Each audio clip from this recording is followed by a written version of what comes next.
The moment the Rolls-Royce door opens and three identical children with his eyes step out beside the woman he destroyed, his entire world shatters with a truth he can never undo.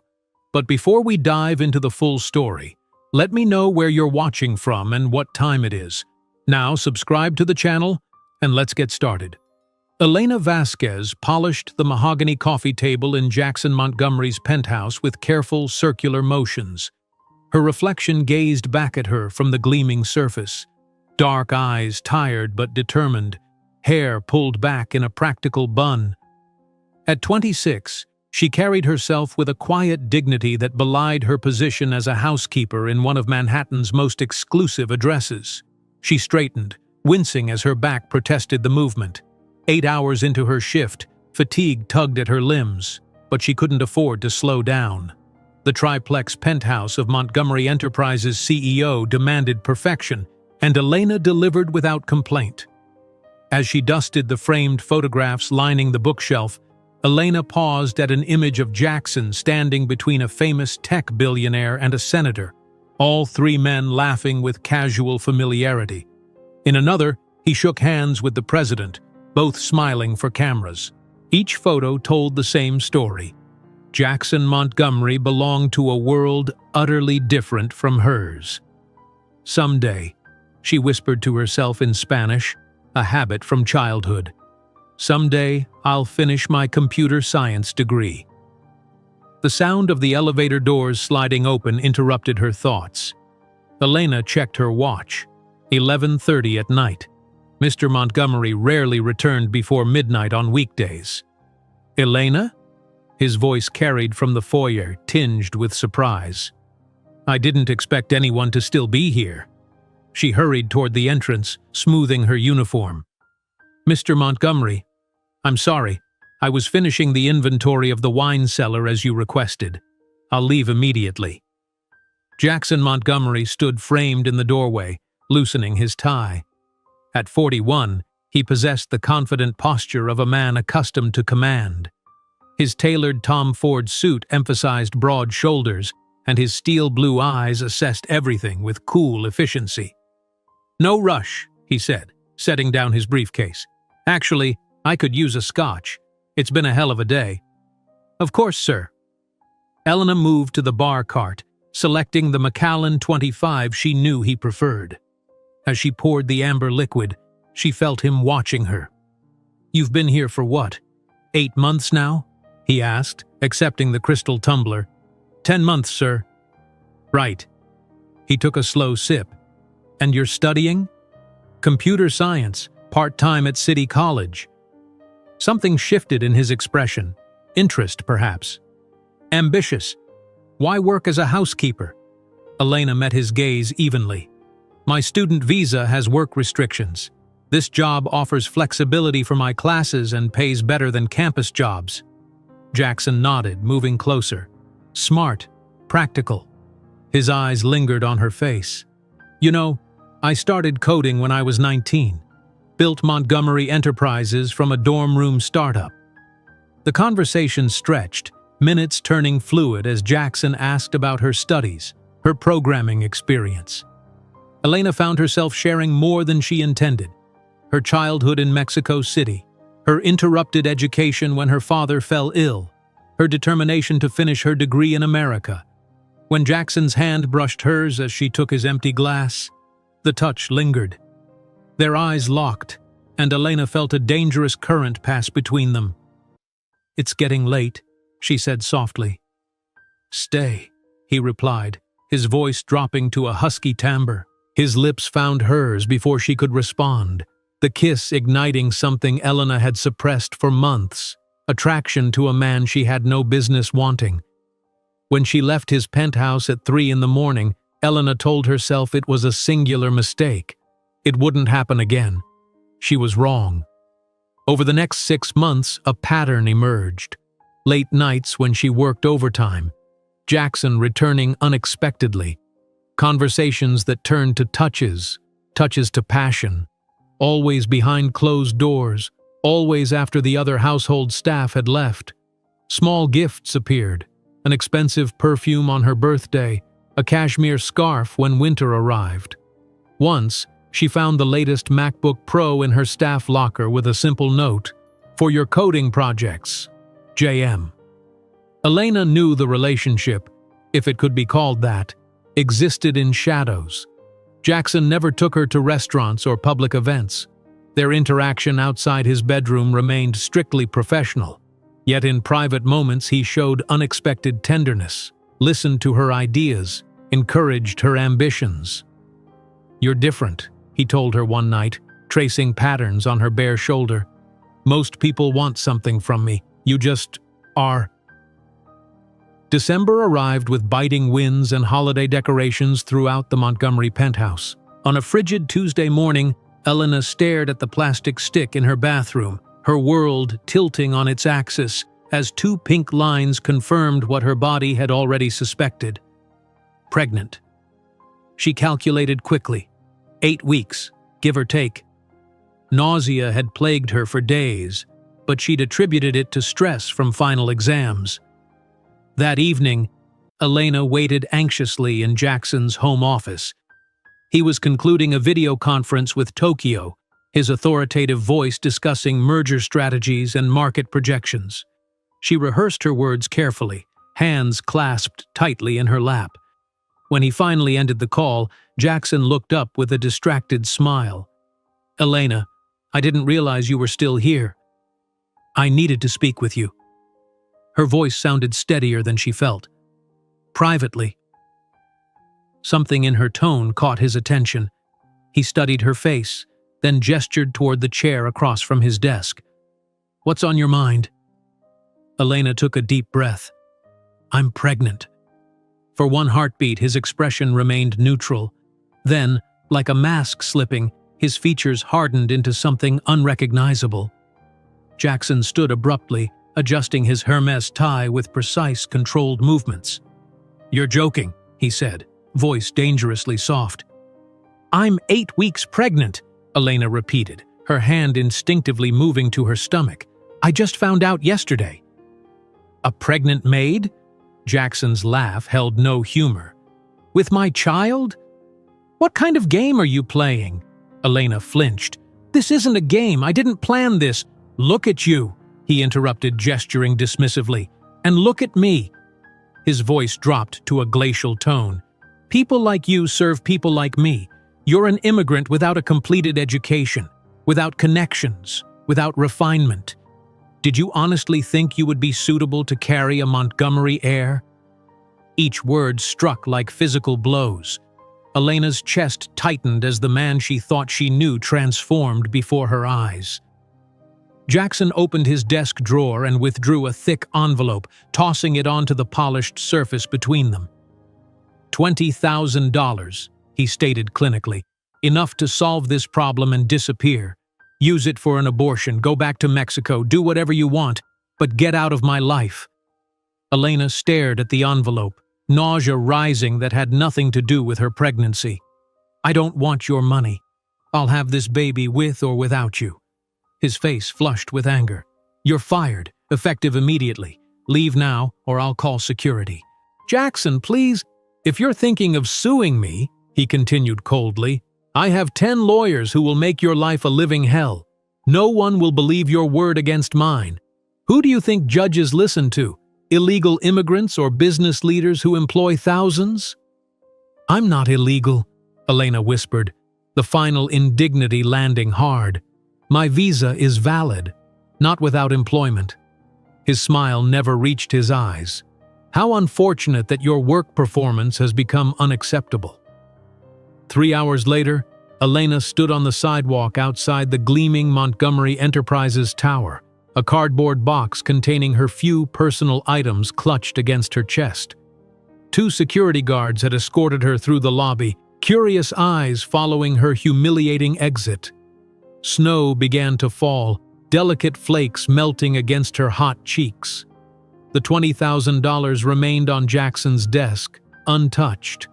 Pride was perhaps all she had left, but it was enough to refuse his blood money. In her tiny rented room in the Bronx, Elena counted her savings, enough for perhaps 2 months of rent and food if she was extremely careful. Without references, finding new employment would be challenging. Without employment, her student visa would become invalid. And now there was a child to consider. She placed her hand on her still flat stomach. "We'll figure this out," she promised softly. Somehow. 1 week later, Elena lay on an examination table in a community health clinic, the cold ultrasound gel spreading across her abdomen. "Let's see what we have here," the technician murmured, moving the wand methodically. The grainy black and white image on the screen shifted and the technician paused, adjusting the angle. Her eyebrows rose. "Oh, well, this explains your elevated hormone levels." She pointed to the screen. "Do you see these 3 separate sacs? You're not carrying one baby, Ms. Vasquez. You're carrying triplets." The room seemed to spin around Elena. "Triplets?" she echoed faintly. 3 babies, yes, all with strong heartbeats. Elena stared at the ceiling, Jackson's cruel words echoing in her mind. "People like you serve people like me." 3 lives now depended solely on her. 3 children who would need everything she could give them and more. As Elena walked home through the bitter December cold, a resolve hardened within her. These children, her children, would never know the sting of being deemed insufficient.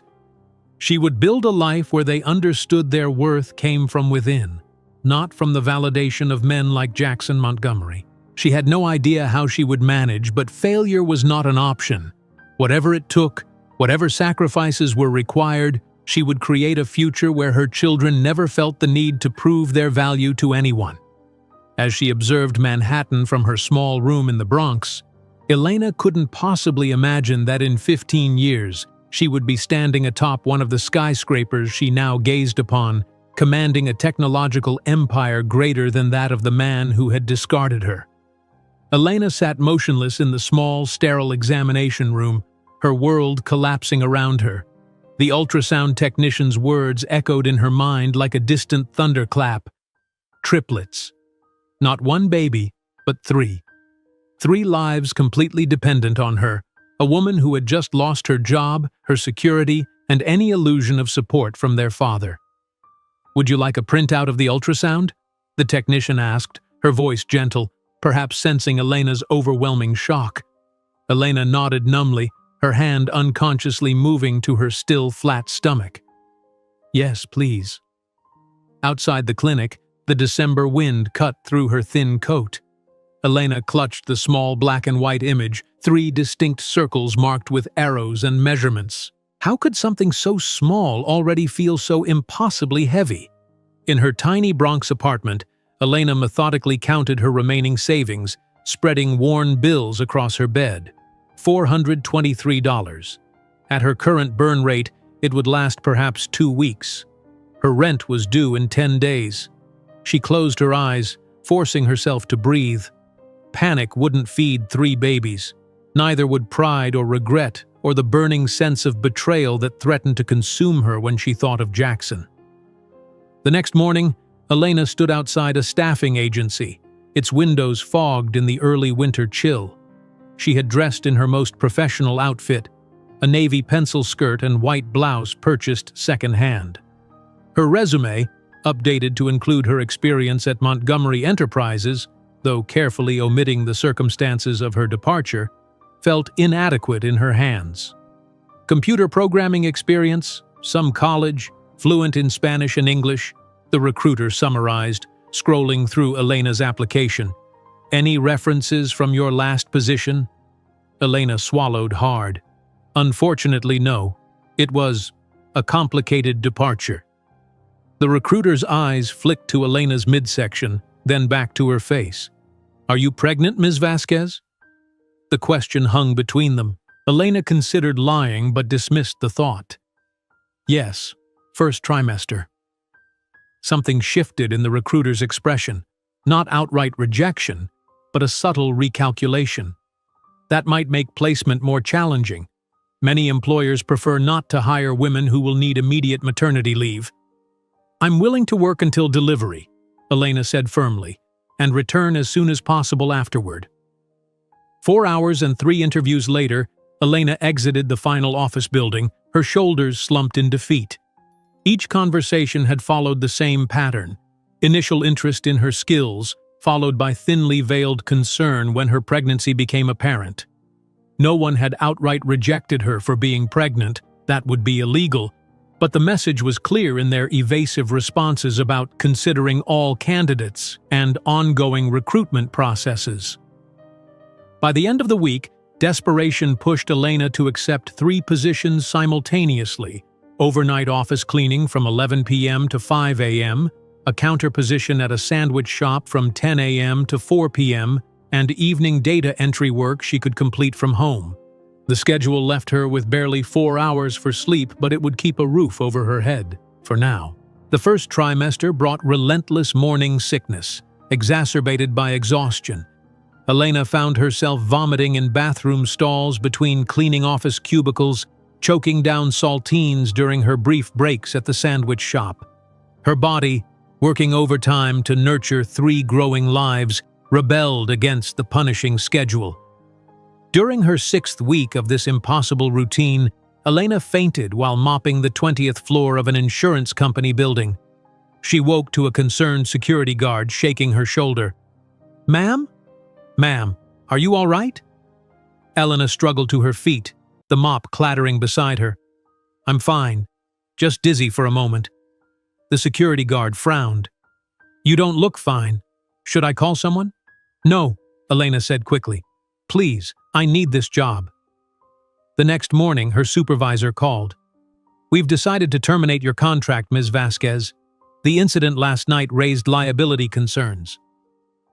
1/3 of her income gone. Elena allowed herself exactly 5 minutes to cry before calling the sandwich shop to ask for additional hours. By her 4th month, Elena's pregnancy had become impossible to hide. 3 babies meant her belly grew more rapidly than with a singleton pregnancy, and her small frame made the changes all the more dramatic. The sandwich shop manager eyed her expanding waistline with increasing concern. "Customers are asking questions," he told her one afternoon, avoiding her eyes. "It doesn't project the right image for the business." Elena knew what was coming before he finished speaking. Another job gone. The data entry work remained, but it paid by the piece, and her slowing fingers and frequent bathroom breaks meant diminishing returns. She was now visibly pregnant, unemployed, and running out of options. In her 5th month, Elena waited in the crowded waiting room of a public prenatal clinic, her swollen ankles throbbing. The high-risk nature of her triplet pregnancy required more frequent monitoring, meaning more unpaid hours in waiting rooms. As she shifted uncomfortably in the hard plastic chair, her gaze fell on a discarded Forbes magazine on the side table. The glossy cover featured a familiar face, Jackson Montgomery, impeccably dressed in a tuxedo, his arm around a willowy blonde in a designer gown. The headline proclaimed, "Manhattan's most coveted bachelor, the Montgomery Empire expands." With trembling fingers, Elena opened the magazine. Inside, a 4-page spread chronicled Jackson's business triumphs, philanthropic gestures, and enviable social life. One photo showed him at a charity gala, presenting an oversized check while a senator's daughter gazed adoringly at him. The caption noted their rumored romance. "In both business and personal endeavors, I've always prioritized integrity and ethical decision-making," Jackson was quoted saying. "The Montgomery name represents excellence and responsibility in everything we do." Elena's laugh held no humor, drawing curious glances from nearby patients. The Montgomery idea of responsibility apparently didn't extend to the 3 lives growing inside her. That night, lying on her thin mattress on the floor of the studio apartment she'd downgraded to after losing her 2nd job, Elena felt the babies move. No longer flutters, but definitive kicks and rolls, 3 distinct patterns of movement beneath her palms. "Your value will never be defined by the man who rejected you," she whispered in Spanish, a promise to her unborn children. "One day, I'll show the world that his greatest mistake was underestimating what a determined woman can build from nothing." The following weeks brought further challenges.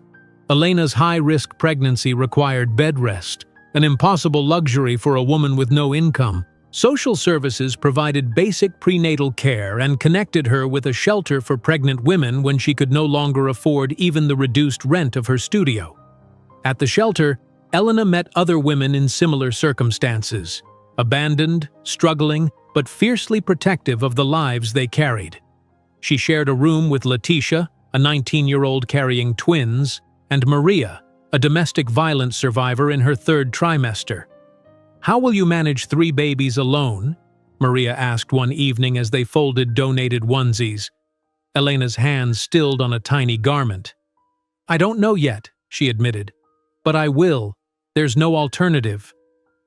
In her 8th month, with her body stretched to its limits, Elena saw a flyer on the shelter's bulletin board: Free Computer Skills Workshop. Despite her exhaustion and the difficulty of sitting upright for hours, she attended every session, refreshing the programming knowledge that her survival jobs had forced her to set aside. The instructor, impressed by her questions and quick comprehension, offered her part-time data entry work she could complete from the shelter.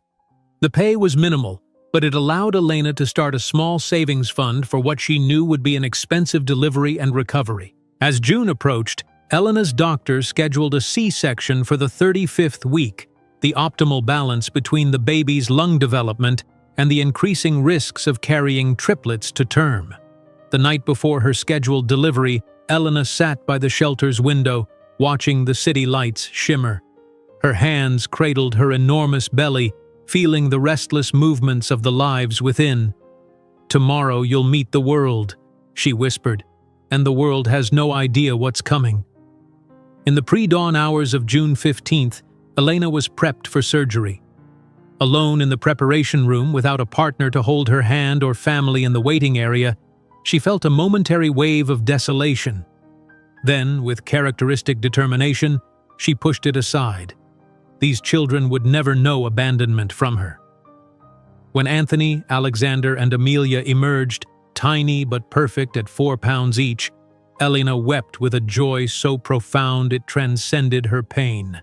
As she watched them in their incubators, pink and delicate with translucent skin and miniature features, Elena mentally mapped out her next steps. Her programming skills, set aside during these months of basic survival, would be her way forward. She would rebuild her knowledge, create something valuable, find her place in the tech world that had always fascinated her. This was no longer about proving something to Jackson. It was about creating a future where her children would never feel insufficient or unworthy. While programming notes on her borrowed laptop beside the baby's incubators, Elena didn't know that in just 7 years, her medical algorithm would revolutionize the global medical industry and catapult her onto the Forbes billionaire list that had once featured the man who abandoned her. June sunshine streamed through the hospital window as Elena gazed at her 3 newborns nestled in their incubators. Anthony, Alexander, and Amelia Vasquez, their names carefully chosen to reflect strength and dignity. Each tiny face bore subtle hints of Jackson, from the aristocratic nose to the distinctive Montgomery brow. Yet, as Elena watched their miniature chests rise and fall, she saw only possibility, not the shadow of rejection. "They're fighters, like their mother," remarked Dr. Chen, checking the vitals on the smallest triplet, Amelia. "Another week, and they'll likely be strong enough to go home." Home. The word hung in the air, both promise and problem. Elena's home was currently a shared room at the women's shelter, hardly suitable for 3 premature infants. "I've been researching subsidized apartments for mothers with multiple children," Elena said, her voice steady despite her exhaustion. "There's a program in the Bronx I might qualify for." Dr. Chen nodded approvingly. "Have you thought about your support system? 3 newborns will be challenging," Elena finished. "I know, but we'll manage." Alone in the NICU after the doctor left, Elena placed her palm against the clear plastic of Anthony's incubator. His tiny fingers flexed as if reaching for her. "I promise you 3 things," she whispered in Spanish, a tradition she'd started during pregnancy. First, you will never doubt your worth. Second, you will have every opportunity I can provide. And third, you will never measure your value by someone else's rejection. As the babies grew stronger in their incubators, Elena spent every moment not by their side planning their future. The notebook she kept became filled with lists, budgets, and increasingly complex coding notes, ideas taking shape between feeding schedules and diaper calculations. 3 weeks later, Elena stood in a small one-bedroom apartment in the Bronx, cradling Amelia while a social worker held the papers for subsidized housing. "It's not much," the worker said apologetically, eyeing the peeling paint and worn linoleum. "It's perfect," Elena replied, already envisioning where 3 second-hand cribs would fit. The first months passed in a blur of sleepless nights and endless routines. Elena moved through days on muscle memory alone, feeding one baby while soothing another, changing diapers with mechanical efficiency, washing tiny clothes in the bathroom sink to save laundromat quarters. During precious moments when all 3 slept simultaneously, Elena would pull out her laptop, a refurbished model purchased with her final paycheck from the data entry job, and continue her self-education in programming. Stack Overflow became her university, free online tutorials her professors. On a particularly difficult night when the triplets were 4 months old, all 3 woke screaming with colic. Elena, running on 2 hours of sleep across 3 days, felt her composure cracking. She gathered all 3 into her bed, tears streaming down her face as she tried to soothe their discomfort. "I don't know if I can do this," she whispered to the darkness. As if in answer, little Alexander's cries suddenly ceased. He blinked up at her with eyes so like Jackson's that Elena felt a physical ache. Then, unexpectedly, he smiled. His first real smile, gums pink and perfect. Anthony followed moments later, his tiny face transforming with a nearly identical expression. Even Amelia's cries softened to whimpers. Elena laughed through her tears. Message received. We keep going. By the time the triplets turned 6 months old, Elena had established routines that, while exhausting, allowed her small windows of productivity. She set up a playpen beside the kitchen table that served as her workstation, coding while keeping the babies in sight. During one of her weekly trips to the public library for internet access, Elena discovered a free community coding boot camp seeking applicants. The program offered childcare during classes, the determining factor that made her apply immediately. 2 weeks later, Elena sat in the back row of a community center classroom, hyper-aware that her second-hand clothes and obvious exhaustion set her apart from the other students. When the instructor asked everyone to introduce themselves and their coding background, Elena spoke with quiet confidence. "I'm Elena Vasquez. I completed 3 years of a computer science degree in Mexico before circumstances brought me to New York. I'm currently developing a medication management application based on my experience with complex prenatal care." The instructor's eyebrows rose with interest. "Healthcare applications are a growing market. I'd be interested in seeing what you're working on." This small validation, the first professional acknowledgement of her potential in years, fueled Elena through another month of impossible juggling, coding classes 3 evenings a week, caring for the triplets, searching for remote work opportunities that would accommodate her constraints. The triplets' first birthday arrived on a warm June day. Elena had saved for weeks to buy a small cake and 3 tiny cupcakes. She set up her phone to record the moment, wanting documentation of this milestone despite, or perhaps because of, how alone they were. "1 year ago we became a family," she told her babies as they smashed frosting into their identical expressions of delight. "And look how far we've come." That evening, after the triplets fell asleep in their shared crib, Elena received an email that changed everything. Her application for a remote administrative assistant position at SoftPath, a small software development company, had been accepted. The salary was modest, but the position offered flexibility to work from home. Elena's hand trembled as she accepted the offer. It wasn't the comprehensive healthcare algorithm she dreamed of building, but it was a foot in the door of the tech world, and crucially, a steady paycheck. During her onboarding interview, Elena carefully sidestepped questions about her home situation, never mentioning the 3 babies who would be just out of camera range during video calls. She couldn't risk discrimination, however subtle, against a single mother of triplets. "I have excellent time management skills," she told her new supervisor with complete honesty, "and I'm available during all business hours."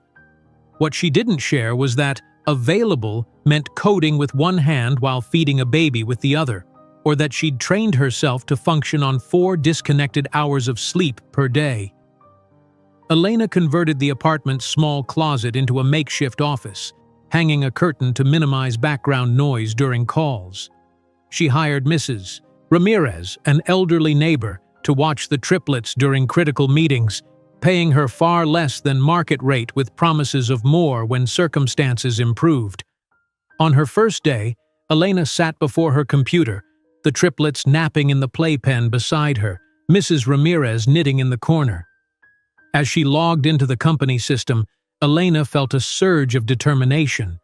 This wasn't just a job. It was the first stepping stone on a path she'd been mapping since those days in the hospital incubator room. The work itself was straightforward: scheduling, correspondence, basic data entry, but Elena approached each task with the precision and attention to detail that had once made her an exceptional housekeeper. She listened carefully during team meetings, absorbing the developers' discussions, noting their challenges and solutions for her own education. During one project meeting 3 weeks into her employment, Elena observed the development team struggling with a database integration issue. While taking notes, she noticed a potential solution based on an article she'd studied the previous night. When the call ended, she hesitated before sending a carefully worded email to the project lead. "During today's meeting, I noticed the team discussing the API integration problem. I've attached a possible approach based on a similar case study, in case it might be helpful." 20 minutes later, the lead developer called her directly. "Elena, this solution is exactly what we needed. Where did you learn to think like this?" She swallowed hard before answering. "I have some programming background. I'm continuing my education in my free time." "Keep sending ideas like this," he responded. "You're clearly in the wrong position." That night, as Elena fed the triplets their dinner of mashed sweet potatoes, she allowed herself a moment of pure hope. For the first time since seeing those 2 pink lines on the pregnancy test, the future held more promise than fear. She couldn't know that this small company would become the testing ground for her healthcare algorithm, or that the lead developer would later become her first technical advisor. She certainly couldn't foresee that in 7 years, her medication management application, born from her traumatic pregnancy experience, would revolutionize hospital protocols worldwide and make her a multimillionaire. As she jotted down notes about the software problems no one at that small company seemed able to solve, Elena was unknowingly planting the seeds of the algorithm that would transform the medical industry and catapult her onto the Forbes billionaire list that had once featured the man who abandoned her. 3 years had transformed Elena's life in ways both profound and mundane. The triplets, now active 3-year-olds, chased each other around the modest apartment that had become their sanctuary. Anthony, the most analytical of the 3, meticulously arranged blocks by color. Alexander hummed constantly, an innate musicality evident even in his babbling. Amelia, the fierce one, typically led their adventures, her dark curls bouncing as she directed her brothers in elaborate toddler games. Elena watched them from her small desk, dark circles beneath her eyes testifying to years of sleep deprivation. Her laptop displayed an email she'd read 5 times already, a termination notice from SoftPath. "While we value your contributions," the HR director had written, "your recent absences have created workflow disruptions we can no longer accommodate." The absences in question had occurred during the previous week when all 3 children contracted a vicious stomach virus simultaneously. Even Mrs. Ramirez had been overwhelmed, forcing Elena to miss critical meetings while cleaning up after sick toddlers. Elena closed the laptop and pressed her palms against her eyes. The small emergency fund she'd built would cover perhaps 2 months of expenses. Without health insurance, she couldn't risk the children falling ill again. "Mommy sad?" Anthony appeared at her elbow, his intuition already sharper than many adults. Elena forced a smile. "Mommy is thinking, mi amor. Big thoughts about our future." That night, after tucking the triplets into their shared bed, they still insisted on sleeping together despite the second-hand toddler beds she'd purchased for each. Elena made a decision. Playing it safe had kept them afloat, but it wouldn't build the future her children deserved. "Time to bet on myself," she whispered, opening her programming files. For months, Elena had been developing a healthcare application in stolen moments, 15 minutes here, an hour there. The concept had germinated during her pregnancy, grown during the chaotic hospital visits with the triplets, and solidified after observing the inefficiencies in emergency room triage. Her savings would last longer if she moved to an even smaller apartment. She could take freelance coding jobs for immediate income while developing her algorithm. It was a risk, but continuing as they were offered no path forward. 2 weeks later, Elena signed papers for a tiny studio apartment in a less desirable neighborhood. The reduced rent would extend her runway by 4 crucial months. She sold everything non-essential, keeping only what the children needed and her technological tools. "We're going on an adventure," she told the triplets as they helped pack their few toys. "A new home where Mommy can build something special." The something special took shape in pre-dawn hours and during rare moments when all 3 children napped simultaneously. Elena's algorithm aimed to revolutionize emergency room triage by analyzing symptoms, medical history, and vital signs to prioritize patients more effectively than traditional methods. One night, as Elena coded while the children slept, Alexander woke with a harsh, barking cough that rapidly worsened. Within an hour, his breathing became labored, his tiny chest heaving with each difficult inhalation. "Call ambulance," the telehealth nurse instructed after hearing Alexander's breathing over the phone. The emergency room of Bronx Community Hospital buzzed with typical nighttime chaos: traumatic injuries, alcohol poisoning, elderly patients with chronic conditions. Elena clutched Alexander while keeping the other drowsy triplets close, her heart racing as his lips took on a bluish tinge. "My son can't breathe," she told the intake nurse, who barely glanced up from her computer. "Fill this out and take a seat. A doctor will see you when one becomes available." Elena completed the forms one-handed while Alexander's condition deteriorated. Around them, dozens of other patients waited, some clearly less urgent than a 3-year-old struggling for air. "Please," Elena approached the desk again 30 minutes later. "His oxygen must be dropping. He needs help now." The nurse looked up, annoyed. "Everyone here needs help, ma'am. We're short-staffed and working as fast as possible." Nearly 2 hours passed before a physician finally examined Alexander, immediately diagnosing severe croup requiring emergency intervention. As they rushed him to a treatment room, Elena caught fragments of the doctor's frustrated comments to a colleague. "Should have been flagged. Obvious respiratory distress. How did triage miss this?" For 3 terrifying hours, Elena watched Alexander receive oxygen and medications while Anthony and Amelia finally succumbed to exhaustion on a narrow hospital chair. When his condition stabilized, anger replaced her fear. This system was broken. The most vulnerable patients suffered because of inefficient subjective triage protocols. Her algorithm could prevent exactly this type of situation.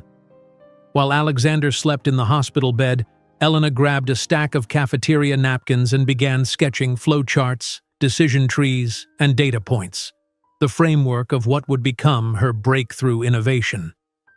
"Your son can go home tomorrow," the doctor informed her during morning rounds. "He's responding well to treatment." Elena nodded, her napkin diagrams spread across the bedside table. The doctor glanced at them curiously. "What's all this?" "A better way to triage patients," Elena replied, exhaustion making her more forthright than usual. "One that might have gotten my son treatment before he turned blue." The doctor raised an eyebrow. You work in healthcare? I'm a programmer. I'm developing an algorithm that could predict which patients need immediate intervention based on presenting symptoms and vital signs. He studied her diagrams with growing interest. This is actually quite sophisticated. Have you shown this to anyone? Not yet. It's still theoretical. The doctor scribbled his email address on a prescription pad. When you have something to demonstrate, contact me. I'd like to see where this goes. Alexander's emergency became the catalyst that transformed Elena's side project into an obsession. Every free moment went into refining her algorithm, testing scenarios, building a functional prototype. With her savings dwindling, Elena approached multiple banks for small business loans. Each meeting followed the same pattern. While your concept is interesting, one banker explained, leaning back in his leather chair, you have no collateral, limited credit history, and frankly, no business experience. The risk is simply too high. At the fifth bank, the loan officer was more blunt. A single mother with 3 young children and no steady income? That's not exactly an attractive investment profile. Elena finally secured funding through a predatory lender charging exorbitant interest, a desperate move that would either launch her company or destroy what little financial security she had managed to build. 38% interest? Mrs. Ramirez gasped when Elena shared the terms. Dios mío, that's robbery. It's the only option, Elena replied, signing the papers that would either save or doom them. And I believe in what I'm building. Nights blurred into days as Elena coded, debugged, and refined her system. The triplets learned to play quietly beside her desk, instinctively understanding this work was their future. She took freelance programming jobs during their sleeping hours to extend their financial runway, functioning on 3 to 4 hours of broken sleep. When the algorithm was finally ready for demonstration, Elena began the grueling process of pitching to hospital administrators. She scheduled meetings during the children's preschool hours, changing from mom jeans into her one professional outfit in public restrooms before presentations. While the concept seems promising, one hospital director told her after a 15-minute pitch, we have established protocols and vendors. Perhaps when you have case studies and more experience. Another was more dismissive. You developed this in your living room? We work with established healthcare technology companies, not independent developers. Door after door closed. Elena maintained a spreadsheet tracking each rejection.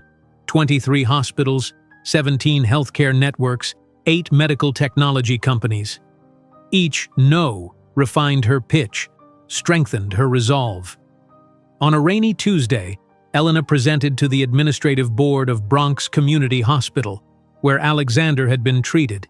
The medical director who had given her his email had arranged the meeting, but even his presence didn't prevent the skeptical expressions that greeted her.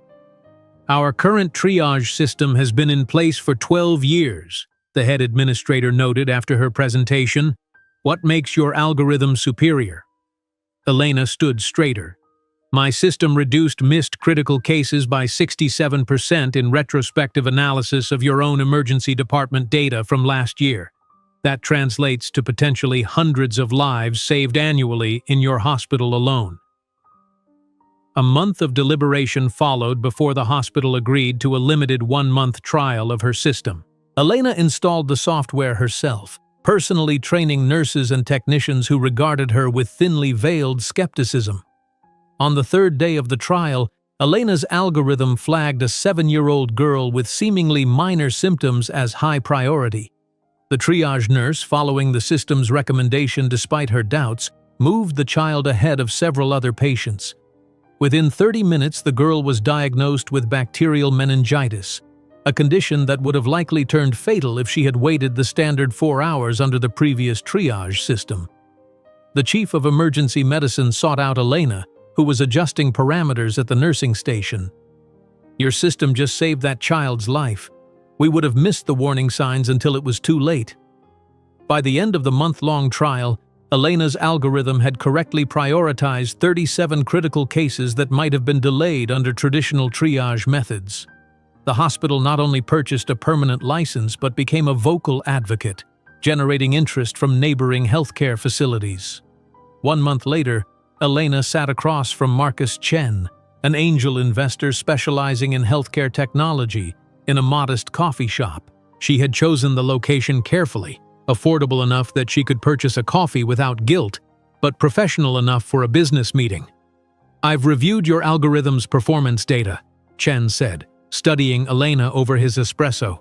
"The results are impressive, but what struck me most was the testimonial from that ER doctor who said your system identified a pulmonary embolism that their team would have missed."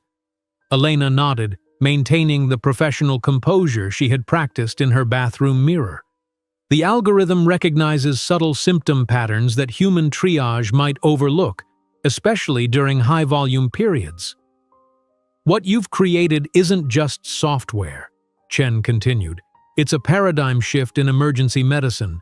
I'd like to offer you initial funding to expand Vasquez Health Systems to more hospitals." As Elena accepted her first investment check, she couldn't possibly foresee that in just 4 years, she would be declining a $100 million acquisition offer from Montgomery Enterprises, with Jackson completely unaware of the founder's identity he was trying to purchase. As Elena accepted her first investment check, a sensation unlike anything she'd experienced before washed over her. Not happiness exactly, but vindication, a confirmation that her vision was valid, her struggle worthwhile. This moment marked not an ending but a beginning, the first real stepping stone on the path she'd mentally charted while watching her newborns in the NICU 3 years earlier. 3 years later, at 32, Elena's life had transformed dramatically. Vasquez Health Systems now employed 35 people and had implemented its revolutionary triage algorithm in 47 hospitals across the country. Their modest office space in a converted warehouse housed engineers, healthcare specialists, and sales professionals, all working to expand what had begun as desperate sketches on hospital napkins. The changes in Elena's personal life were equally significant. She had moved the family to a 3-bedroom apartment in a safe neighborhood with good schools. The triplets, now 6, were thriving, each already displaying distinct personalities and talents that both delighted and occasionally overwhelmed their mother. "Mommy, look!" Anthony called, racing into the kitchen where Elena was simultaneously preparing 3 different breakfasts while answering emails on her tablet. "I finished all the 6th grade math problems Ms. Garcia gave me." Elena examined the worksheet covered in neat calculations far beyond typical 1st grade level. "Increíble, mi amor. Your teacher was right about your special talent for numbers." She glanced at the clock, 7:15. The morning routine was running behind schedule. "Alexander, Amelia, 5 minutes until we leave," she called, quickly spreading peanut butter on one sandwich, for Anthony, hummus on another, for Alexander, who declared meat sad food last month, and slicing avocado for Amelia's protein-packed wrap. Alexander appeared, violin case clutched in his small hands. "Mommy, I need to practice before school. Ms. Levine says daily practice is non-negotiable. We'll practice this evening, I promise. Right now we need to—" Her phone buzzed with an incoming video call from her CTO. The triplets' lunches remained half-prepared, permission slips needed signing, and Alexander's hair stuck up in wild directions. But the California hospital group they'd been courting for months was expecting answers to their security protocol questions immediately. Elena took a deep breath, accepting the call while simultaneously pouring apple juice into 3 different colored cups. "Morning, David. Yes, I can discuss the encryption protocols now," she said smoothly, mouthing, "Get your backpacks," to the children while nodding at whatever her CTO was saying about data protection standards. This was her life now, a perpetual balancing act that felt like defusing a bomb while juggling flaming torches. Every day required impossible choices between being present for her children and building the company that supported them. 3 hours later, Elena raced down the hallway of the children's elementary school, her heels clicking against the linoleum as she checked her watch. Alexander's spring concert started in exactly 2 minutes. and she had just concluded an investor call that ran 20 minutes over schedule. She slipped into the auditorium just as the kindergarten and first-grade orchestra took their positions. Alexander's eyes scanned the audience anxiously until he spotted her in the back row. The smile that illuminated his face made the frantic dash across town worth every stressful second. As Alexander drew his bow across the strings with surprising skill for a 6-year-old, Elena felt the familiar mixture of pride and guilt that characterized her motherhood. She was building something remarkable, both in her children and her company, but the cost was steep. Every business success meant time away from the triplets. Every moment devoted to their development meant emails unanswered, calls postponed, opportunities potentially missed. Her phone vibrated in her pocket, the hospital in Phoenix reporting an implementation issue. Elena silenced it without looking. This moment belonged to Alexander. The following morning, Elena was deep in budget projections when her assistant knocked urgently. "The school is on line 1. Amelia has a fever of 102. Elena immediately stood, gathering her things. "Reschedule the investor meeting. Tell them it's a family emergency." "But Ms. Vasquez, they've flown in from Seattle specifically to—" "Then they can meet with David. My daughter needs me." The investors were displeased, making thinly veiled comments about commitment and priorities, but Elena remained firm. Years earlier, she had made a promise that her children would never feel abandoned the way their father had abandoned them. That evening, with Amelia's fever finally reduced and the boys quietly completing homework at the kitchen table, Elena reviewed contracts on her laptop while occasionally reaching over to stroke her daughter's hair. "Mommy," Anthony said suddenly, looking up from his advanced math workbook, "why don't we have a dad like the other kids?" The question Elena had been preparing for since their birth still landed like a physical blow. She closed her laptop, giving this conversation her complete attention. "Families come in many different shapes," she explained gently. "Some have a mom and dad, some have 2 moms or 2 dads, some have grandparents who raise them. Our family has 1 mom who loves you 3 more than anything in the world." "But where is our dad?" Anthony persisted, his analytical mind seeking concrete answers. Elena chose her words carefully. "Your biological father and I had a relationship that ended before you were born. He chose not to be part of our family." "Didn't he want us?" Alexander asked, his sensitivity evident in the slight quiver of his lip. "His choices were about him, not about you," Elena said firmly. "Our family is perfect exactly as it is. We have each other, and that's everything we need." The conversation shifted to other topics, but Elena knew this was just the beginning of increasingly complex questions, as the triplets grew older and more aware of their unique family structure. 2 weeks later, Elena sat across from Mrs. Jensen, Anthony's teacher, reviewing his exceptional test scores. "He's performing at a middle school level in mathematics and science," Mrs. Jensen explained. "I've spoken with the gifted program coordinator. They recommend specialized enrichment immediately." Similar meetings followed with Alexander's music teacher, a natural talent we see perhaps once in a decade, and Amelia's language instructor, already showing remarkable facility with Spanish, English, and now French. That night, Elena reviewed the family budget, calculating the costs of the recommended programs against their monthly expenses. The company was growing rapidly but reinvesting most profits into expansion. Her salary, while comfortable, barely covered their current needs. Something would have to give. Elena eliminated her minimal personal expenses, the occasional salon visit, the 1 expensive coffee per week that was her only indulgence. The children's development came first. Her own needs were secondary. The strain of maintaining this delicate balance eventually exacted its price.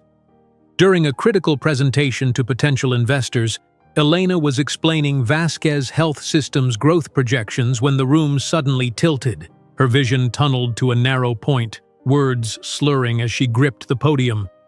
"Ms. Vasquez, are you all right?" a distant voice asked before darkness claimed her. She awakened in a hospital bed, 3 worried little faces peering at her.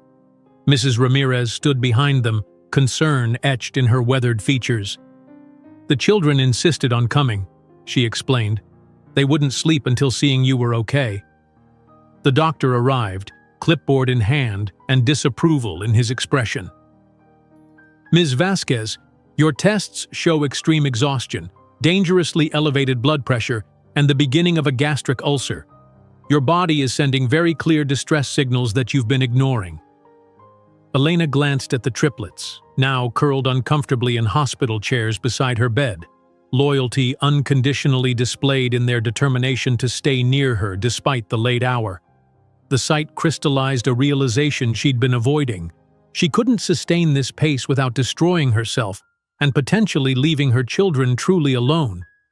During her mandated 3-day hospital stay, Elena made difficult decisions. Upon returning to work, she immediately began interviewing for a chief operating officer, someone who could shoulder operational responsibilities while she focused on strategic direction and product development.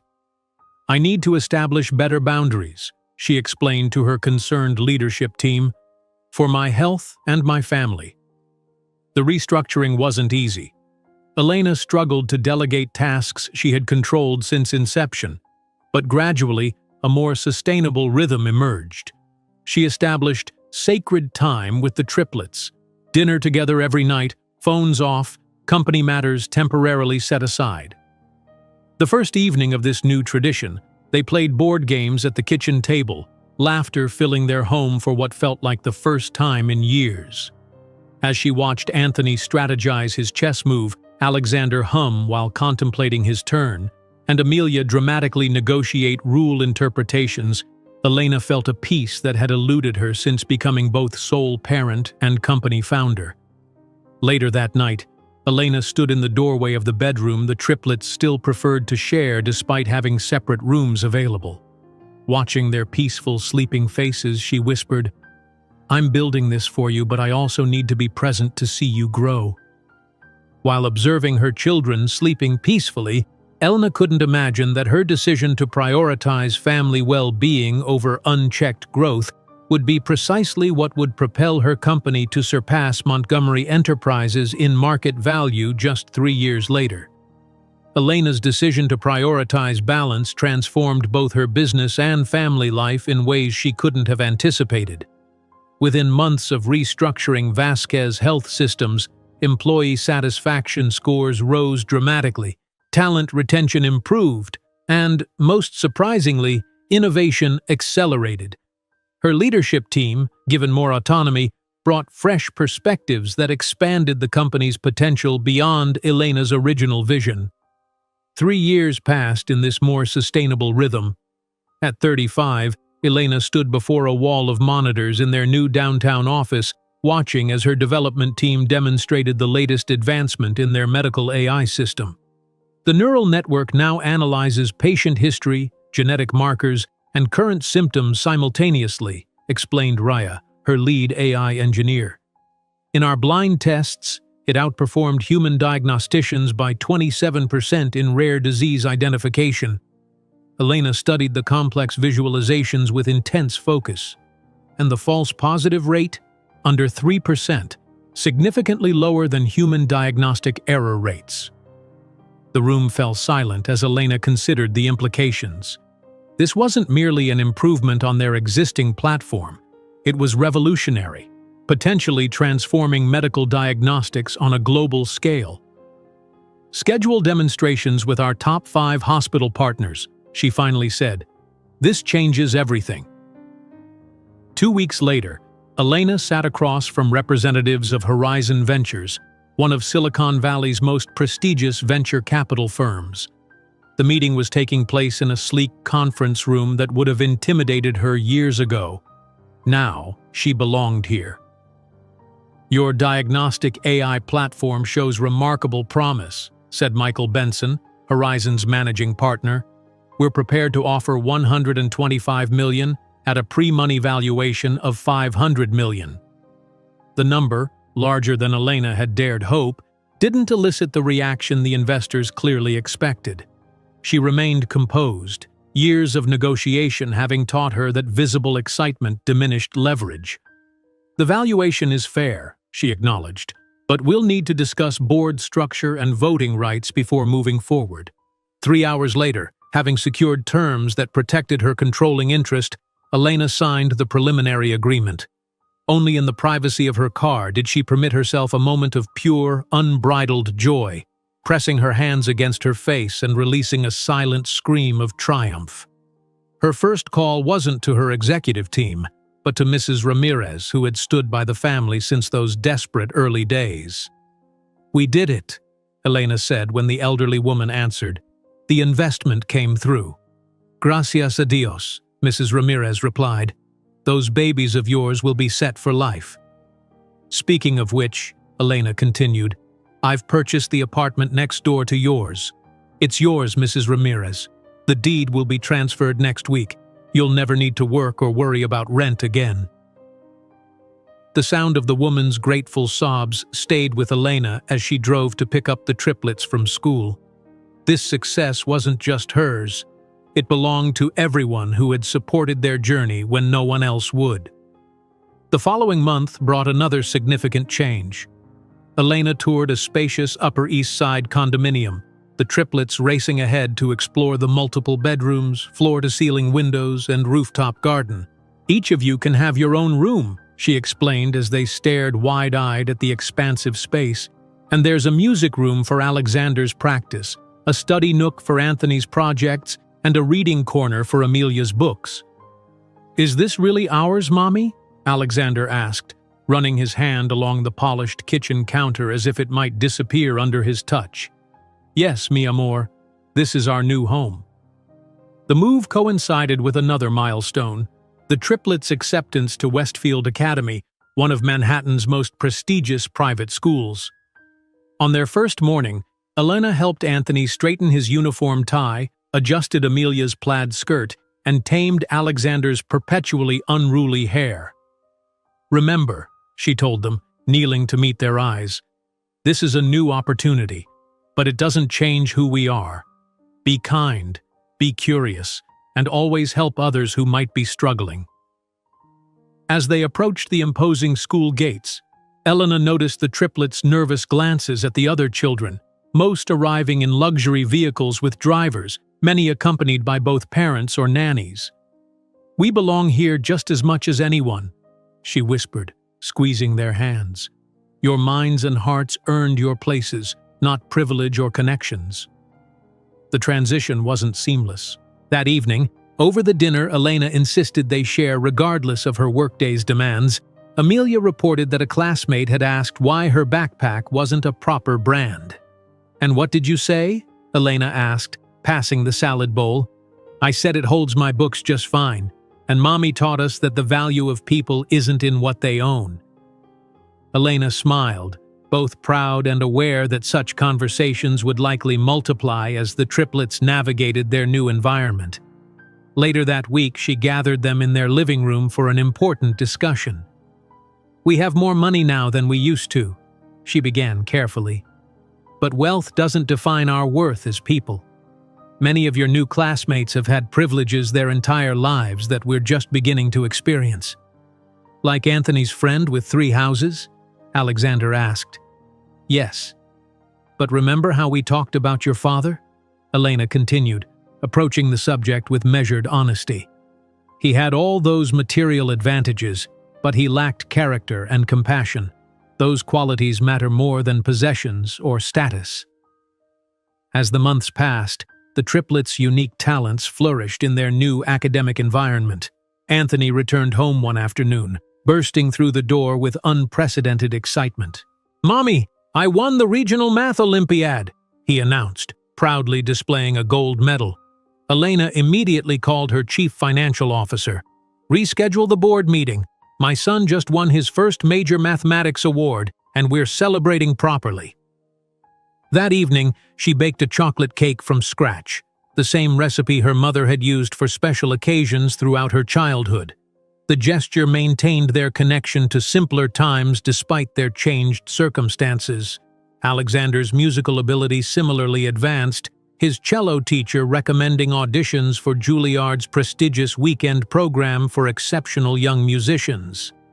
"He has a rare gift," the instructor explained, "the kind of natural talent we see perhaps once in a generation." When Alexander was accepted, Elena rearranged the company's entire operational schedule to ensure she could personally accompany him every Saturday, working on her tablet during his lessons but always present for performances. Amelia's linguistic aptitude manifested in an astonishing facility with languages. Beyond her native Spanish and English, she absorbed French from her classes with remarkable speed. When the Russian consul visited Westfield Academy for a cultural exchange, Amelia shocked everyone by responding to his greeting in fluent Russian she had taught herself using online resources. Their evening ritual remained sacred despite the company's explosive growth. Dinner conversations routinely spanned multiple languages, the triplets switching effortlessly between Spanish, English, and occasionally French or Russian, while Elena insisted everyone participate in cleanup afterward. "In this house, we all contribute," she reminded them when Anthony once suggested they could now afford household staff to handle such tasks. "Our success doesn't exempt us from responsibility." As Vasquez Health Systems continued its meteoric rise, Elena faced increasing pressure from investors and advisors to take the company public. During a tense meeting with investment bankers, their skepticism was barely concealed. "An IPO is inherently risky," explained one senior banker, his tone condescending. "And statistically speaking, companies led by women, particularly minority women, face greater scrutiny from the market." Elena's response was measured but firm. "My company has demonstrated 300% year-over-year growth. Our technology is revolutionizing medical diagnostics globally. I'm not asking for permission to enter the public market. I'm selecting partners who recognize our value." The banker's startled expression revealed how rarely he encountered such confidence from someone he had underestimated. 2 weeks later, the Wall Street Journal published a feature article, "Vasquez Health Systems Prepares Historic IPO. Latina Single Mother Defies Statistical Odds with Revolutionary Medical AI Platform." That evening, Elena stood on the balcony of their Upper East Side home, gazing at the Manhattan skyline glittering against the night sky. Somewhere among those buildings stood the Montgomery Enterprises Tower, where years ago she had been escorted out with her belongings in a cardboard box, deemed worthless by the man whose children she carried. As she contemplated the city that had once rejected her, Elena couldn't know that her photograph on the Forbes cover as "the new force in medical technology" would soon land on Jackson Montgomery's desk, where he would spend several minutes studying her familiar face without being able to identify where he knew her from. The Forbes cover featuring Elena captivated the financial world, her striking image against a backdrop of cutting-edge medical technology commanding attention on newsstands across the country. The headline, "The New Force in Medical Technology," captured her meteoric rise, though few knew the true depths from which that ascent had begun. 2 years later, at 37, Elena stood on the gleaming platform of the NASDAQ market site in Times Square, the triplets positioned proudly beside her. At 11 years old, they maintained an identical height but had developed distinct personalities evident even in their posture. Anthony stood analytical and observant, Alexander with artistic poise, and Amelia radiating confident curiosity. 10 seconds to the opening bell," announced the NASDAQ coordinator, positioning the family for the cameras. Elena squeezed the children's hands, momentarily overwhelmed by the journey that had brought them here.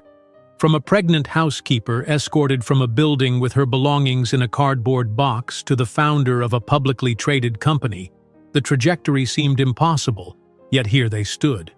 5, 4, 3.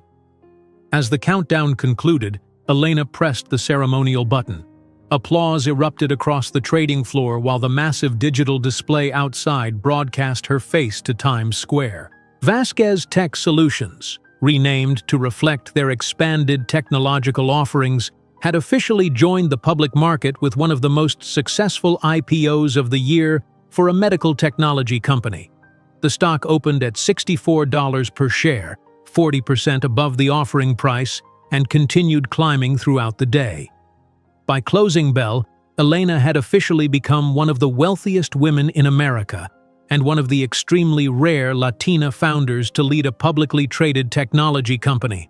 Rather than celebrating with the lavish party her PR team had suggested, Elena opted for pizza and ice cream in their Upper East Side apartment with just the Triplets and Mrs. Ramirez, who now occupied the neighboring apartment Elena had purchased for her. "Are we rich now, Mommy?"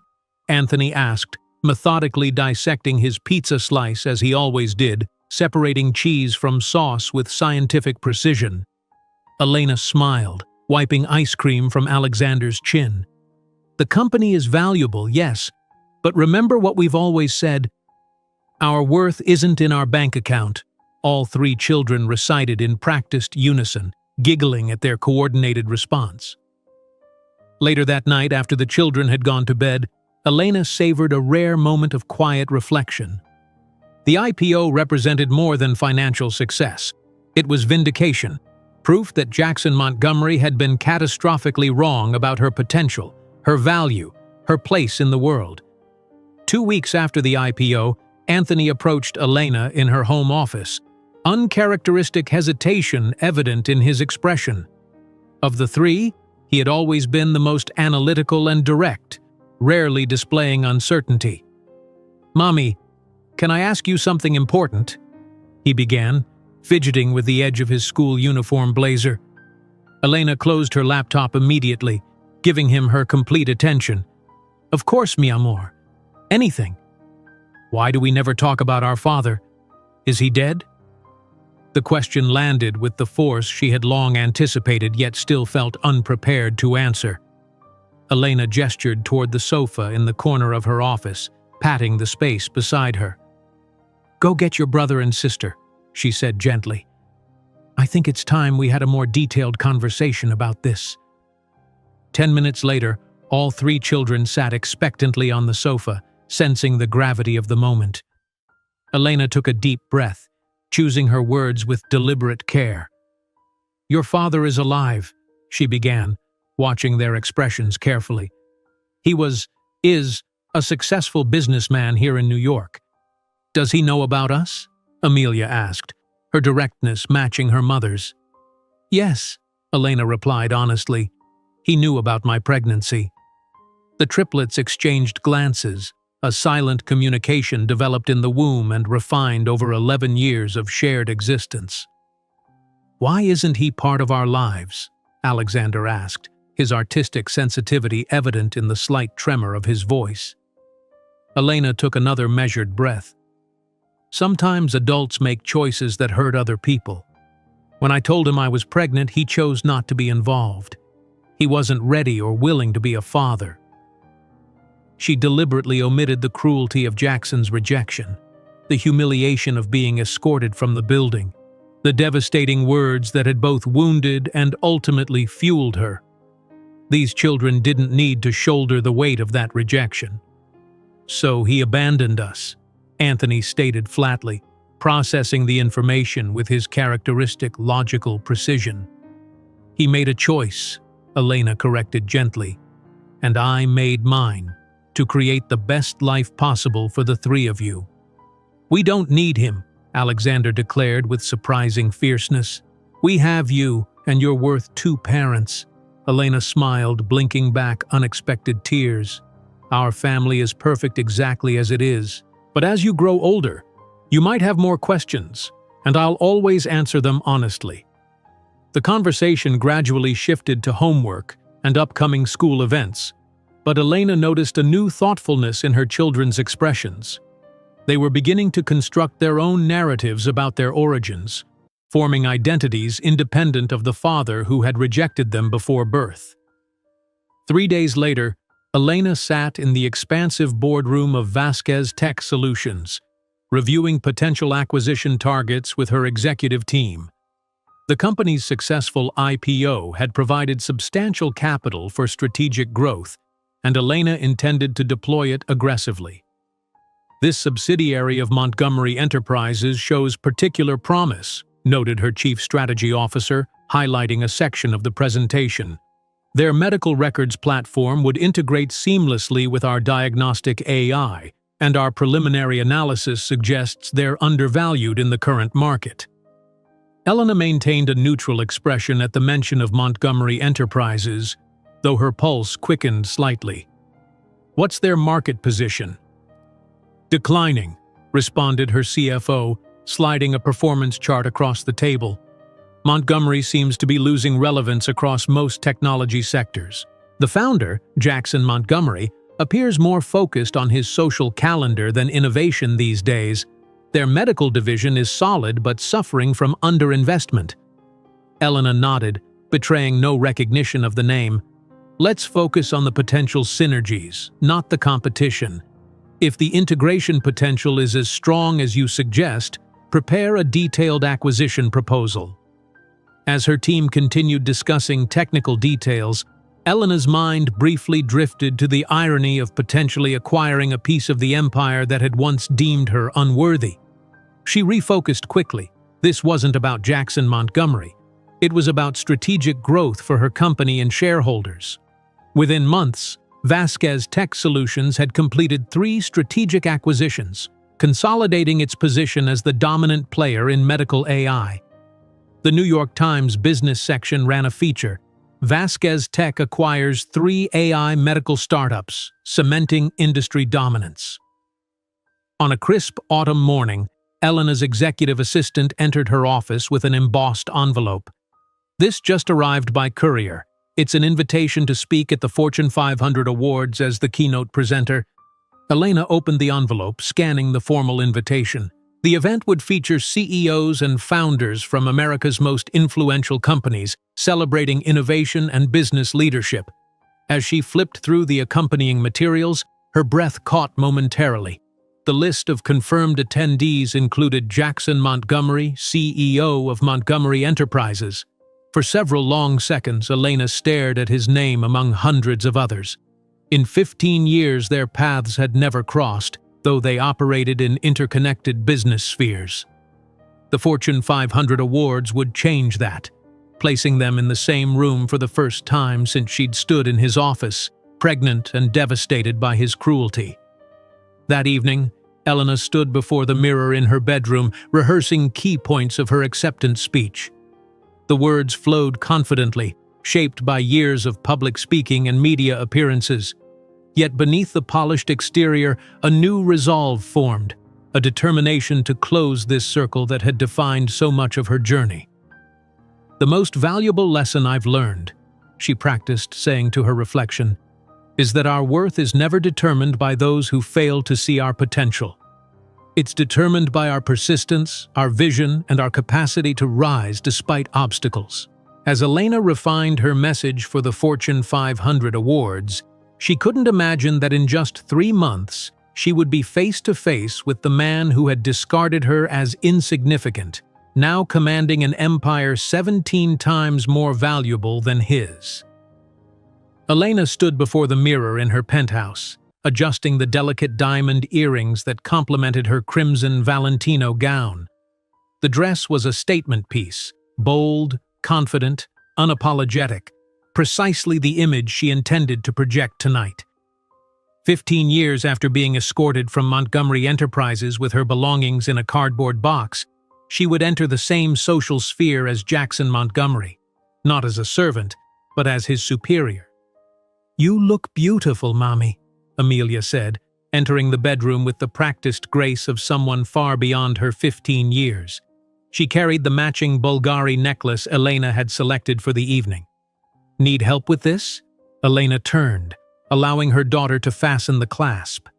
The moment held a symbolic weight. Her child, once deemed unworthy of existence by Jackson Montgomery, now assisting her mother in preparation for an event where Elena would stand as one of the most powerful executives in America. "Nervous?" Amelia asked, intuitive as always. "Not nervous," Elena replied, studying their reflection. Mother and daughter, so similar in determination, yet Amelia's eyes, That unmistakable Montgomery blue-gray served as a constant reminder of genetics that could never be erased.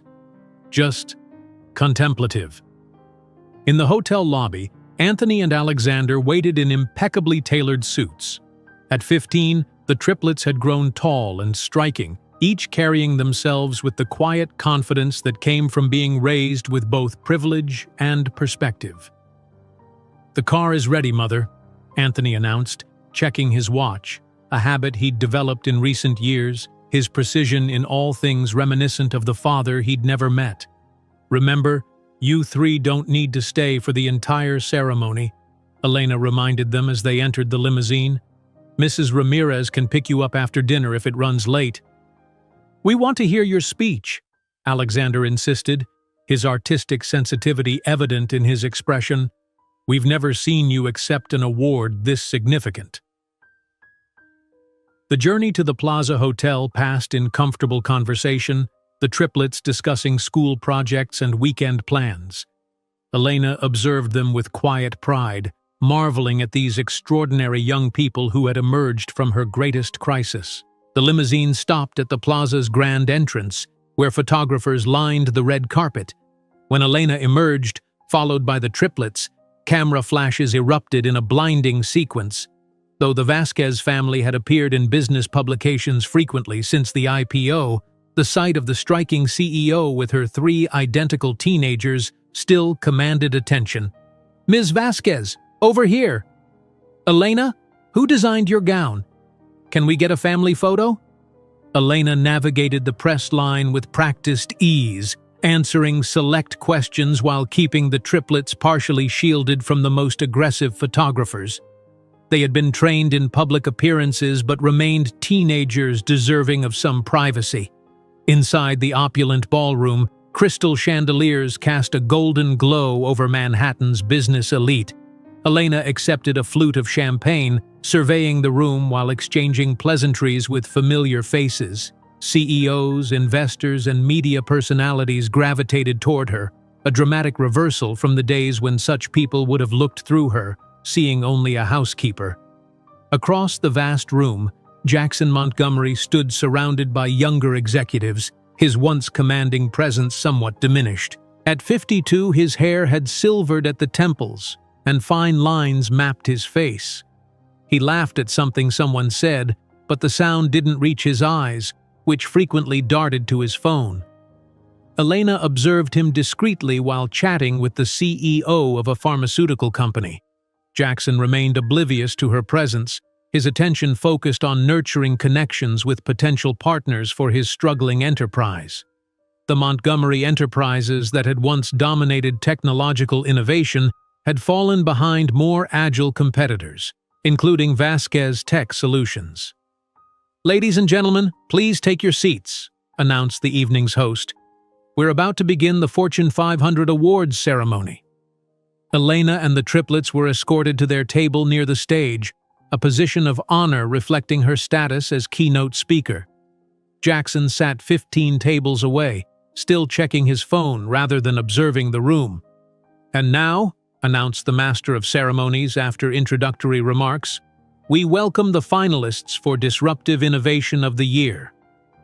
As a video montage of the nominees played, a side door opened, and the Vasquez triplets were escorted to special reserved seats in the front row by Elena's assistant. The movement caught Jackson's attention, his gaze lifting from his device to follow the three teenagers.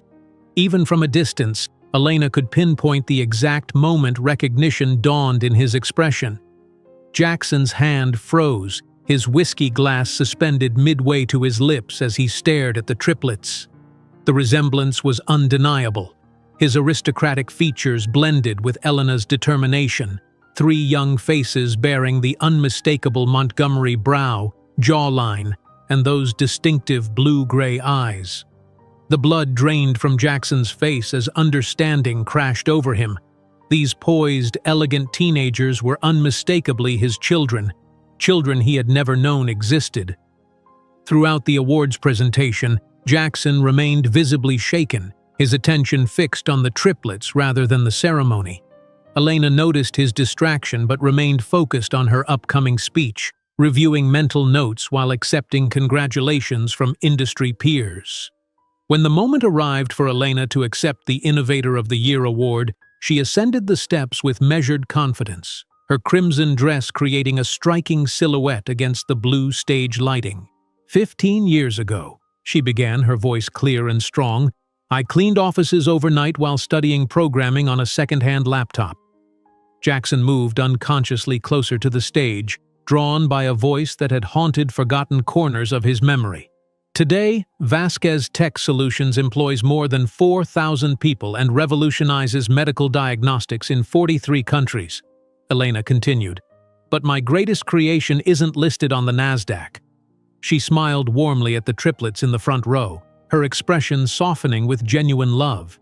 Anthony, Alexander, and Amelia, you are my greatest pride. You've grown knowing that our value doesn't come from surnames or bank accounts, but from the adversities we overcome and the integrity with which we live.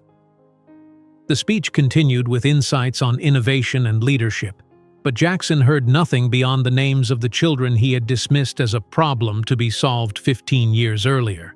His universe had shifted on its axis, reality realigning around the revelation that he had 3 teenage children, apparently extraordinary ones, he had never known.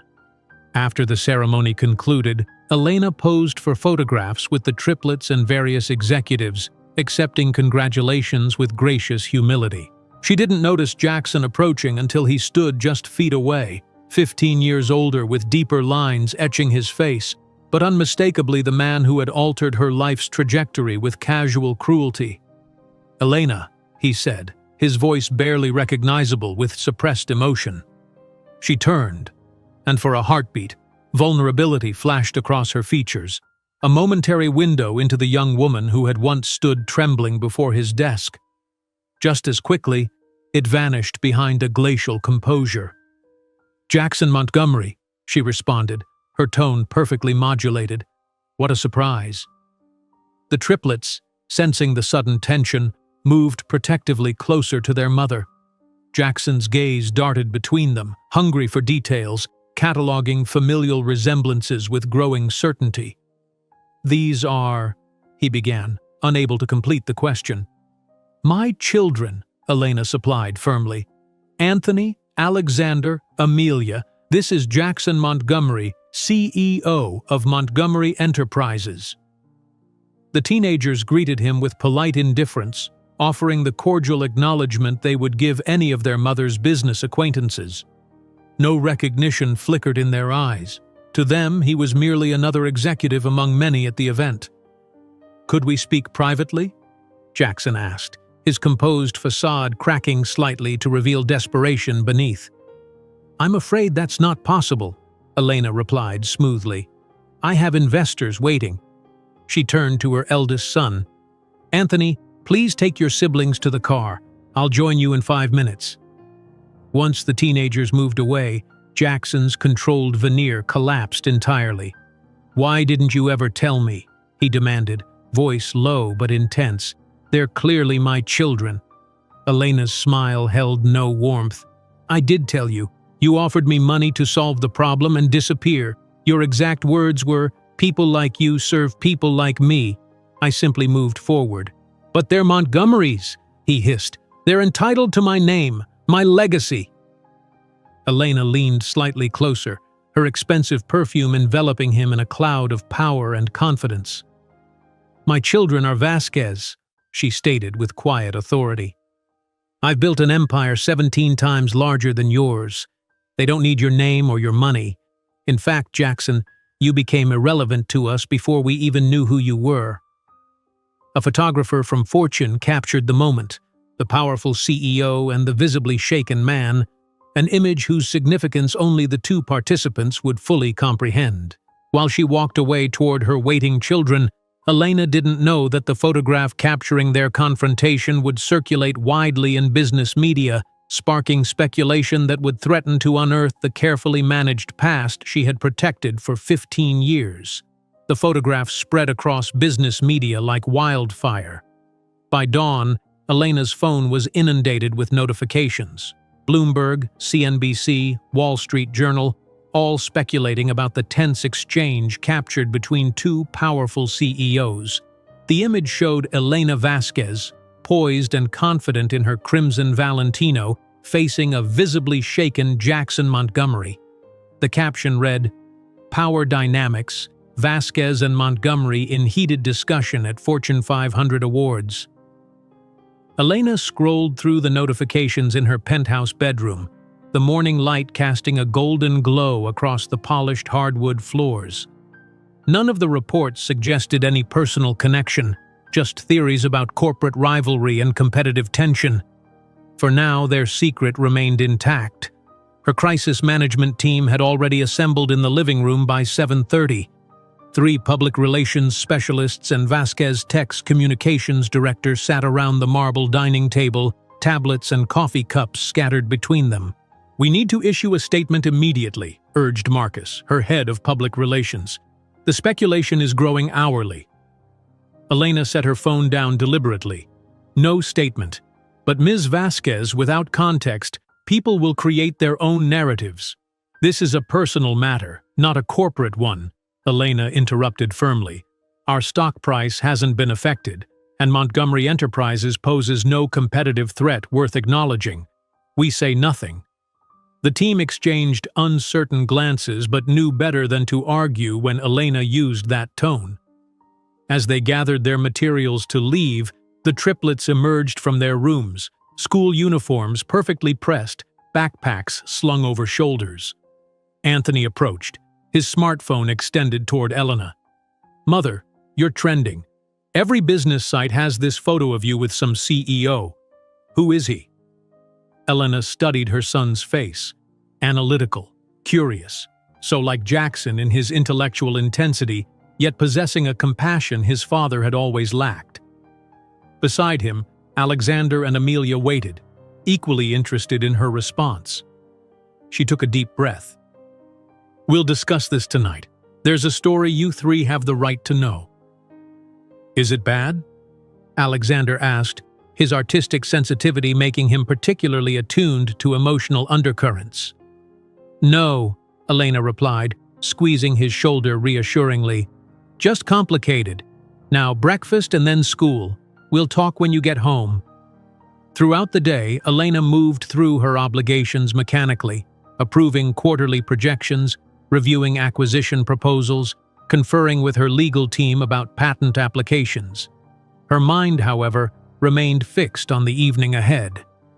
After 15 years of carefully measured disclosures about their father, tonight would bring the full, unvarnished truth.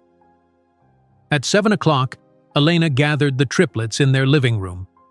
She had arranged the space intentionally. Comfortable seating, phones banned, city lights twinkling through floor-to-ceiling windows providing a subtle reminder of how far they had come. "There's something important we need to discuss," she began, meeting each teenager's eyes in turn. "It's about the man in that photograph, Jackson Montgomery." The triplets sat attentively, sensing the gravity of the moment. "Jackson Montgomery isn't just a business rival," Elena continued, her voice steady despite the emotional weight. "He is your biological father. Last night was the first time we've seen each other in 15 years. The silence that followed was profound. Anthony's expression remained carefully neutral, processing this information with characteristic thoroughness. Alexander's eyes widened, emotions playing openly across his features. Amelia's face hardened slightly, her protective instincts toward her mother immediately engaged. "So that's why he was staring at us," Amelia said quietly. Elena nodded. "Yes. He didn't know about you, not as you are now. He knew about my pregnancy, but he chose not to be involved." "You told us our father knew about us but wasn't ready to be a parent," Anthony stated, his tone measured. "Was there more to it?" Elena's hands clasped tightly in her lap, the only visible sign of her inner struggle. For 15 years, she had shielded them from the cruelty of their rejection, softening the abandonment into something more palatable. But they were no longer children, and they deserved the truth. "I worked for him," she explained. I was a housekeeper in his penthouse while trying to finish my computer science degree. We became involved, and when I told him I was pregnant, his reaction was severe. "What did he say?" Alexander asked, his voice barely audible. Elena met his gaze directly. "He said people like me existed to serve people like him. He offered me $20,000 to have an abortion and disappear. When I refused, he fired me and had security escort me from the building." The rawness of that memory still had the power to sting, though the wound had long since scarred over. "He said that to you?" Amelia's outrage was immediate, her hands clenching into fists. "About us?" "He didn't know about the three of you specifically. The triplet diagnosis came later. But yes, he made it very clear he didn't consider me appropriate to carry a Montgomery heir." Anthony, always the most analytical, asked the question Elena had been anticipating. "Did he ever try to find us afterward, when your company became successful?" "No," Elena answered honestly. "Last night was genuine shock on his part. He never sought information about the pregnancy after I left." The triplets exchanged glances, that silent communication they had perfected since infancy. Their reactions were as distinct as their personalities. Anthony contemplative, Alexander visibly hurt, Amelia protective and angry. "Why tell us now?" Alexander finally asked. "Because you're old enough to understand the complexity of it, and because after last night there's a possibility he might attempt to contact you. I wanted you to hear the full truth from me first." While the conversation continued into the evening, questions about their rights, their identities, legal implications, Elena observed a remarkable resilience in her children. Their sense of self remained intact. Jackson's rejection had shaped their circumstances but not their worth. The following morning brought the development Elena had anticipated. A courier delivered 3 identical packages to their building's front desk. Elaborately wrapped boxes addressed individually to Anthony, Alexander, and Amelia Vasquez. When opened in their kitchen, each revealed an Apple Watch crafted from solid gold, accompanied by personalized cards expressing Jackson's desire to connect with his newly discovered children and his profound regret for lost time. Elena watched her children examine the extravagant gifts, curious how they would respond. It was Amelia who spoke first, sliding her watch back into its velvet case. "I don't want anything from him," she declared firmly. "We should return these." Her brothers nodded in agreement, Anthony adding, "Material gifts don't compensate for 15 years of absence." Elena felt a surge of pride in their wisdom. "It's your decision. If you want to return them, we will." As Elena arranged for the courier to collect the rejected gifts, she received an urgent call from her chief financial officer. "Elena, we need to discuss the Montgomery Health Division acquisition immediately. The board is divided on whether to proceed given the personal complications that have emerged." "Schedule an emergency board meeting for 3 o'clock, she replied. "The acquisition proceeds as planned. This is business, not personal." In the boardroom that afternoon, Elena faced her executive team and board members with characteristic composure. "The Montgomery Health Division acquisition makes perfect strategic sense," she explained, gesturing toward the projection displaying integration potential. "Their patient data platforms complement our diagnostic AI systems seamlessly. This is a business decision based on value creation for our shareholders." "And the personal connection with Jackson Montgomery?" ventured one board member cautiously. "Is irrelevant to the business case," Elena replied firmly. "I trust this board makes decisions based on market analysis, not gossip." The vote was unanimous. 3 days later, financial news outlets reported Vasquez Tech Solutions acquires Montgomery Health Division for $1.7 billion.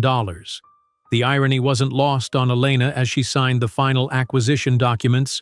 15 years after Jackson had dismissed her as serving no purpose beyond housekeeping, she had purchased a significant portion of his corporate empire, not for revenge, but because it made perfect business sense. While signing the documents that sealed the billion-dollar acquisition of part of the Montgomery empire, Elena didn't know that the following morning she would face Jackson face to face in her own office, a final confrontation that would close 15 years of silence and redefine the future of two families forever. The morning after the Montgomery Health Division acquisition was announced, Elena arrived at her office earlier than usual. The floor-to-ceiling windows of the 48th floor offered a panoramic view of Manhattan awakening. A city that had once rejected her now lay quite literally at her feet. She stood for a moment, absorbing the symmetry of the moment, when her assistant's voice came through the intercom. "Ms. Vasquez, Jackson Montgomery is in the lobby. He doesn't have an appointment, but he's insisting on seeing you. Security is asking for direction." Elena felt a curious calm settle over her. This confrontation had been 15 years in the making. Perhaps it was time to close the circle completely. "Send him up, Maria, and hold all my calls." She moved to her desk, a minimalist masterpiece of glass and brushed steel, and seated herself deliberately. Power dynamics began with positioning, and Elena had learned that lesson well. 10 minutes later, Jackson Montgomery was escorted into her office. The contrast between them couldn't have been more stark. Elena radiating serene confidence behind her desk in a tailored Armani suit, Jackson appearing slightly disheveled despite his expensive clothing, the strain of recent events evident in the shadows beneath his eyes. "You bought my health division," he stated without preamble, hands clenching and unclenching at his sides. "I did," Elena replied evenly. "It was an excellent strategic acquisition." Jackson paced toward the wall where photographs of the triplets documented their journey from infants to teenagers, Anthony receiving his mathematics award, Alexander with his cello, Amelia speaking at a Model UN conference. His eyes lingered on each image, hunger and regret mingling in his expression. "They're extraordinary," he said softly, then turned to face her. "I want to propose an agreement. I want to recognize them legally, give them my name, ensure their place as my heirs. It's the least I can do after 15 years. Elena studied him for a long moment, weighing his words against the memory of his cruelty. "You still don't understand, do you? It's not about money or surnames. It never was." "Then what is it about?" Jackson asked, genuine confusion clouding his features. Elena rose from her chair, closing the distance between them with measured steps. "Human value, Jackson.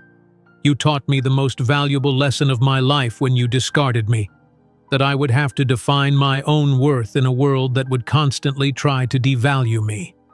That lesson shaped everything I've built." She gestured toward the windows, the empire beyond them. "I didn't create this to impress you or to prove something to you. I built it because you showed me exactly who I didn't want to be, someone who measures human worth by status or utility." Jackson sank into one of the visitor chairs, the weight of realization visibly settling on his shoulders. "I've thought about you over the years," he admitted quietly. "Not often enough to search for you, but I knew I'd behaved badly. I just never imagined this." His gesture encompassed her office, her success, the evidence of the family he'd rejected.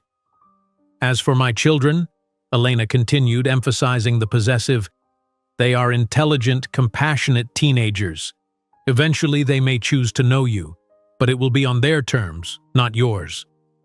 Jackson looked up, a sudden recognition dawning in his eyes. "You don't hate me," he murmured, the realization seemingly incomprehensible to him. "No," Elena confirmed, returning to her chair. "Hate requires emotional investment. What I feel toward you is something far more devastating: indifference. You became irrelevant in our lives." The silence that followed stretched between them, 15 years of unspoken history filling the space. Jackson finally stood, straightening his suit jacket in a gesture reminiscent of the man who had once adjusted his Hermes tie while destroying her world. "I'd like to try," he said finally, "to know them, if they'll allow it." "That's their decision to make," Elena replied. "I won't influence them either way." As security escorted Jackson from her office, Elena felt an unexpected lightness. The confrontation had brought neither the satisfaction of revenge nor the reopening of old wounds, only closure, the final period at the end of a chapter long finished. 3 months passed. The acquisition of Montgomery's health division proved even more valuable than anticipated, Vasquez Tech's stock reaching new heights as integration synergies exceeded projections. The media speculation about Elena and Jackson's connection gradually faded, replaced by analyses of the business strategy behind the acquisition. The triplets adjusted to their new knowledge with remarkable resilience. Alexander had initially withdrawn, processing the revelation through long hours with his cello. Amelia had channeled her anger into a school essay about abandonment and identity that won a national competition. Anthony, true to his analytical nature, had researched Jackson thoroughly, compiling a detailed dossier about the man who had contributed to his genetic makeup. On a crisp Sunday afternoon in Central Park, Elena watched Anthony and Alexander engaged in their weekly chess match beneath a maple tree displaying its first autumn colors. Amelia lay nearby on a checkered blanket, absorbed in a Russian novel, her fifth language now approaching fluency. The peaceful scene was interrupted by Anthony's voice. "Mom!" he called, looking up from the chessboard. "I've been thinking about something important." Elena joined him on the bench, noting the serious set of his jaw, so like Jackson's when concentrating. "What is it, mi amor?" "I think I want to meet him," Anthony said carefully. "Not as a father figure, just to understand, to see for myself." Elena felt a momentary tightness in her chest, then reminded herself that this was always a possibility, and perhaps a necessary part of her children's journey toward wholeness. "When you're ready," she responded, wrapping an arm around his shoulders. "I'll support whatever you decide, but remember something important." "What's that?" Anthony asked, leaning slightly into her embrace despite his teenage inclination toward independence. "Your story began long before him and will continue long after. You've always been valuable, from the very first moment, not because of who your father is, but because of who you are." Anthony nodded, returning his attention to the chess game. The conversation wasn't finished, Elena knew, but her son had what he needed for now, permission to explore his origins without fear of betraying her. Later that afternoon, as the sun began its descent over the Manhattan skyline, Elena checked her phone to find a notification from Forbes. The magazine had just released its annual list of the 400 wealthiest Americans. Elena Vasquez now occupied position 87, with an estimated fortune of $5.2 billion. Jackson Montgomery had fallen off the list for the first time in 2 decades. The notification produced no sense of triumph, no satisfaction of revenge fulfilled. Those motivations had dissolved years ago, replaced by something far more meaningful: the quiet pride of watching her children grow into extraordinary people despite, or perhaps because of, the challenges that had shaped their beginning. As the autumn light gilded the trees around them, Elena observed her family, Anthony's focused concentration as he contemplated his next chess move, Alexander's quiet humming as he planned his counter-strategy, Amelia's complete absorption in her Russian literature. She had built something that transcended wealth or status or the validation of those who had once dismissed her, a family bonded by love, resilience, and shared values rather than merely shared DNA. While observing her children forging their own paths beneath the golden Manhattan sunlight, Elena understood that the rejection that had once devastated her had actually been the first step in the most valuable journey of all: the discovery that her worth had never depended on Jackson Montgomery's validation. He was the one who had lost the privilege of participating in the extraordinary story of the Vasquez family. If you enjoyed today's video, I'm sure you'll love the next one. Don't waste time. Just click on the screen.